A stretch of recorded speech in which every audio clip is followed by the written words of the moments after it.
Bonjour, cinquième et dernière vidéo sur l'animation d'une action de formation qui traite de l'évaluation. Comment évaluer une action de formation?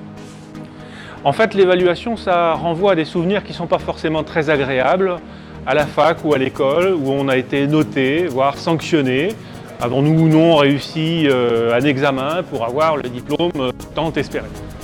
En fait, en formation pour adultes, le plus souvent, on ne va pas faire de l'évaluation sommative, mais plutôt de l'évaluation formative.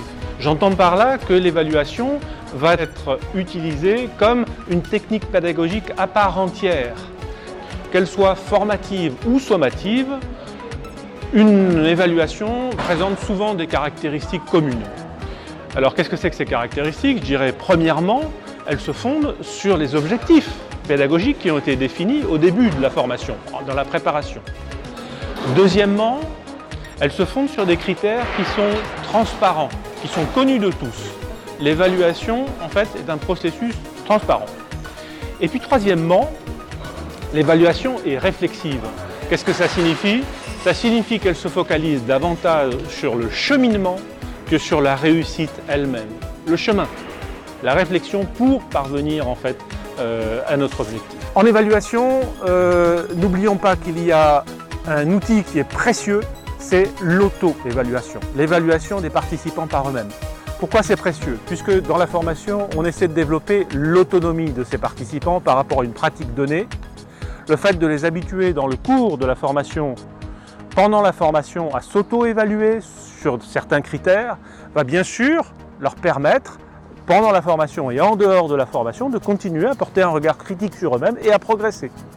À ce titre d'ailleurs, il y a un exercice qui est assez intéressant, c'est de composer des sous-groupes ou de faire le travail en groupe entier, mais de demander aux participants de formuler eux-mêmes les critères qui leur permettront de s'auto-évaluer. On peut présenter le résultat sous forme d'un tableau, ça fait un peu scolaire, mais peu importe les critères ce qu'on a, ou alors d'une grande cible avec à chaque point du cercle, finalement, un critère. Et les participants, au cours des mois à venir, pourront s'évaluer sur ces critères-là. Pour conclure, relevons 4 niveaux d'évaluation. Le premier niveau, c'est celui des acquis. Qu'est-ce que chaque participant a appris au cours de la formation? Savoir-faire, savoir-être ou savoir. Deuxième niveau, c'est les ressentis. Qu'est-ce que chacun ressent? Une satisfaction, insatisfaction? Est-ce que c'est gentil? Est-ce qu'on s'est senti bien au cours de la formation? Troisième niveau, qui est sans doute plus important, c'est le niveau du transfert. Qu'est-ce que j'ai été capable de transférer dans ma vie de tous les jours, dans ma vie professionnelle ou personnelle? Qu'est-ce que j'ai réellement pu mettre en pratique en fait de ce que j'ai appris dans la formation? Et puis le dernier niveau, c'est finalement l'impact sur l'organisation de l'entreprise ou sur la vie des participants.